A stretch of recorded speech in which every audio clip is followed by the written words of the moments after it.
Welcome, everybody. Thank you very much for coming to this one of two events this week at ODI on the post-2015 agenda.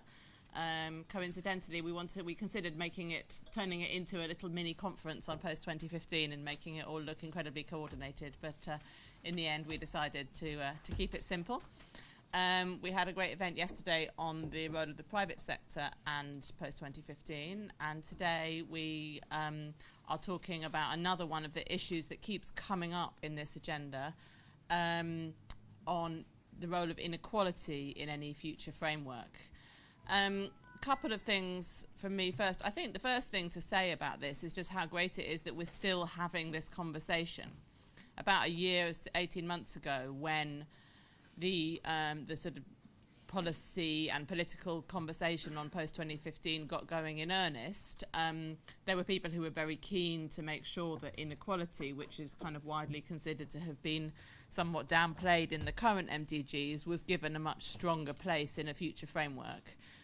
It kind of started off very, very strongly, and certainly I was concerned, and others as well, that that may not have lasted, that were we still going to be talking about inequality as the politics became more acute, as it turned into more of a sort of substantive political conversation. Well, here we all are a year and a half later, and we're still talking about inequality. It's still got a very strong place in the conversations, which I, for one, I'm really pleased about. I think it's really important that people who, 5-10 years ago would never have been talking about inequality as inequality are quite happy to have that conversation. I think secondly, though, there are actually probably, I reckon, about 3 conversations on inequality going on in the post-2015 sort of discourse. And to some extent, we have those 3 sort of represented here today in the speakers on this panel. The first conversation is one, I think, which is largely about income inequality.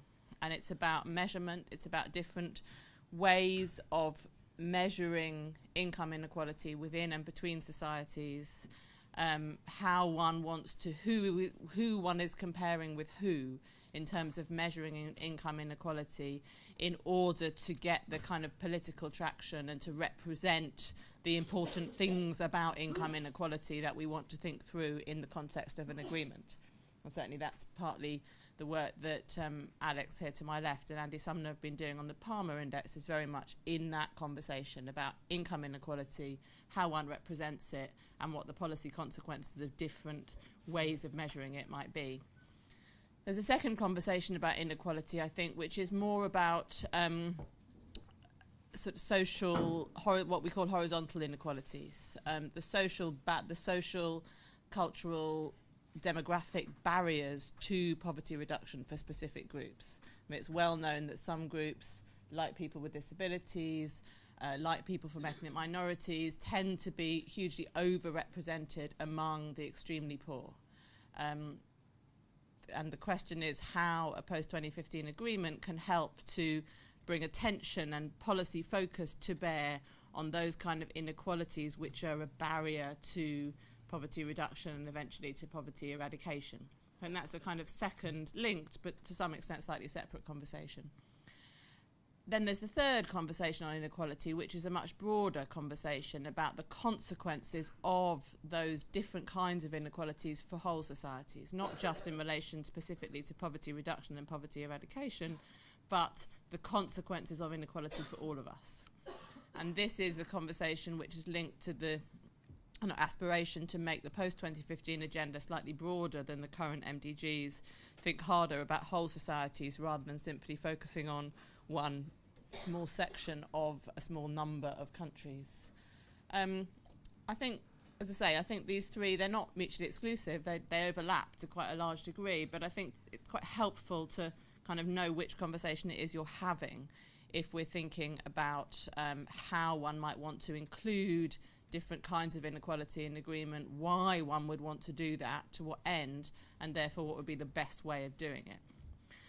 So with that in mind, let me introduce our speakers and discussants today, and then we can get on with the meeting. So first of all, on my left, Alex Cobham is a fairly newly arrived research fellow at the Centre for Global Development in Europe, based here in London, where he's working on illicit financial flows, taxation, and obviously inequality. Joined CGD in March and was previously the head of research at Save the Children UK. Then on Alex's left here is Marion Steff, who's a policy advisor for social inclusion at Sightsavers, and is involved in developing policy analysis around social inclusion, obviously the post-2015 agenda, like many of us, and involved in a number of the civil society coalitions that have been such a strong voice in this post-2015 debate.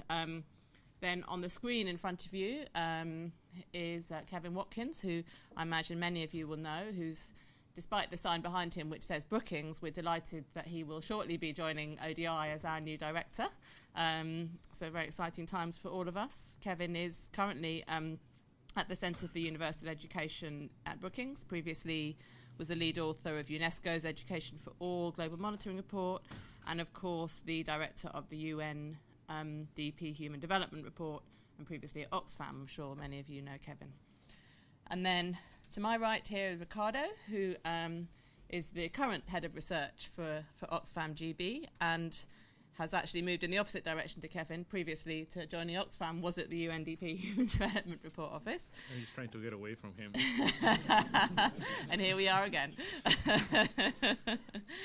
And to Ricardo's right, Nada Kabir is the Professor for Development Studies at SOAS, where she's been, and prior to that she was at IDS, and she's been working for many years on issues around gender, poverty, social exclusion, labour markets, and was the author of one of the earliest and I think still one of the best studies on inequality and the achievement of the MDGs and the role of horizontal inequalities as sort of barriers to progress on the MDGs.